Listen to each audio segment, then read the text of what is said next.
ಪ್ರಾಯೋಪವೇಶ. ಜಟಾಯುವಿನ ಮರಣ ವಾರ್ತೆಯನ್ನು ಕೇಳಿ ಸಂಪಾತಿಯು ಶೋಕ ಗದ್ಗದ ಧ್ವನಿಯಿಂದ ಮಾತನಾಡ್ತಾ ಇದ್ದುದನ್ನು ವಾನರರು ಕೇಳ್ತಾರೆ. ಆದರೂ ವಾನರ ನಾಯಕನಿಗೆ ಸಂಪಾತಿಯ ಮಾತಿನಲ್ಲಿ ವಿಶ್ವಾಸ ಉಂಟಾಗಲಿಲ್ಲ. ವಾನರರೆಲ್ಲರೂ ಸಂದೇಹವನ್ನು ಪಡ್ತಾರೆ. ಪ್ರಾಯೋಪವೇಶವನ್ನು ಕೈಕೊಂಡು ಮಲಗಿದ್ದ ವಾನರರೆಲ್ಲರೂ ರುದ್ರರಾಜನು ತಮ್ಮೆಲ್ಲರನ್ನು ತಿಂದು ಬಿಡ್ತಾನೆ ಅಂಥೇಳಿ ಭಯವನ್ನು ಪಡ್ತಾರೆ. ಇದರಿಂದ ಅವರಿಗೆ ಒಂದು ವಿಧದಲ್ಲಿ ತೃಪ್ತಿಯೂ ಇತ್ತು.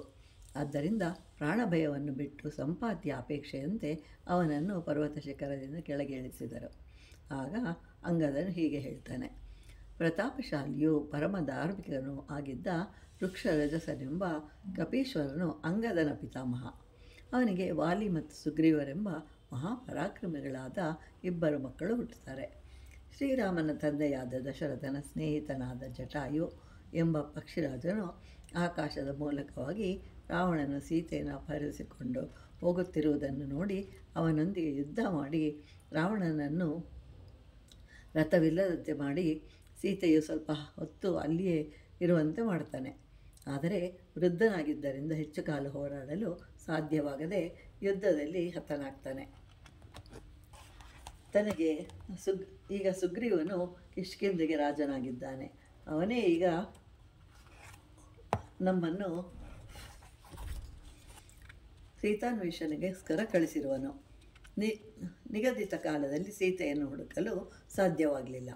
ಈ ನಮ್ಮ ಅಪರಾಧಕ್ಕಾಗಿ ಸುಗ್ರೀವನು ಶಿಕ್ಷೆ ಕೊಡುವನೆಂಬ ಭಯದಿಂದ ನಾವೆಲ್ಲರೂ ಇಲ್ಲಿಯೇ ಪ್ರಾಣತ್ಯಾಗ ಮಾಡಲು ನಿರ್ಧರಿಸಿ ಪ್ರಾಯೋಪವೇಶವನ್ನು ಮಾಡುವ ವ್ರತವನ್ನು ಕೈಗೊಂಡಿದ್ದೇವೆ ಅಂತ ಹೇಳ್ತಾನೆ.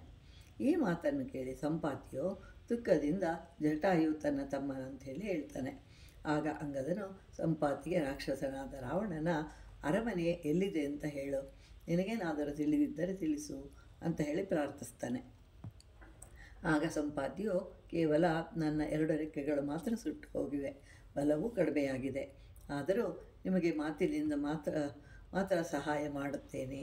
ನಾನು ವರ್ಣನಿಗೆ ಸಂಬಂಧಿಸಿದ ಜಲಪ್ರಧಾನ ಲೋಕಗಳನ್ನು ತಿಳಿದಿದ್ದೇನೆ.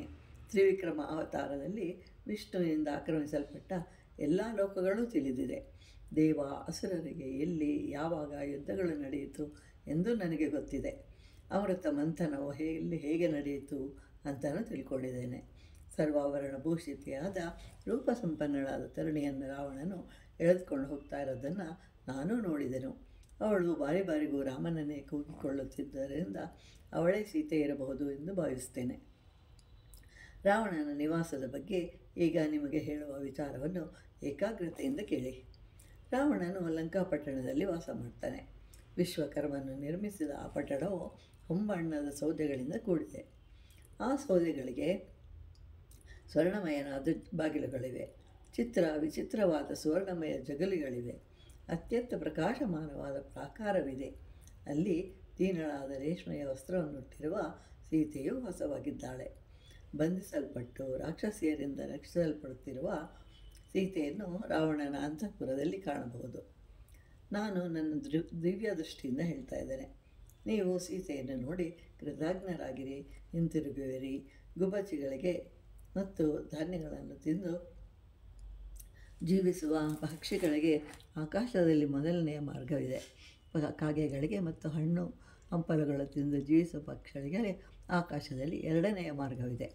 ಭಾಸ ಪಕ್ಷಿಗಳು ನೀರು, ಕೊಕ್ಕರೆಗಳು, ಕಡಲ ಹದ್ದುಗಳು 3ನೆಯ ಆಕಾಶ ಮಾರ್ಗದಲ್ಲಿ ಹಾರಾಡಬಲ್ಲವು. ಗಿಡುಗಗಳದು 4ನೆಯ ಮಾರ್ಗ, ಹದ್ದುಗಳದು 5ನೆಯದು, ಗರುಡ ಪಕ್ಷಿಗಳು 6ನೆಯ ಮಾರ್ಗದಲ್ಲಿ ಚಲಿಸಬಲ್ಲವು. ಎಲ್ಲಕ್ಕಿಂತಲೂ ಹೆಚ್ಚು ಎತ್ತರದಲ್ಲಿ ಗರುಡ ಪಕ್ಷಿಗಳು ಹಾರಾಡಬಲ್ಲವು. ನಮ್ಮೆಲ್ಲರ ಉತ್ಪತ್ತಿಯು ವಿನತೆಯ ಮಗನಾದ ಅರುಣನಿಂದಲೇ ಆಗಿದೆ. ನಾವೆಲ್ಲರೂ ಗರುಡ ಹಾಗೂ ಅರುಣನ ಮಗನಾದ ಅರುಣನಿಂದಲೇ ಆಗಿವೆ. ನಾವೆಲ್ಲರೂ ಗರುಡ ಹಾಗೂ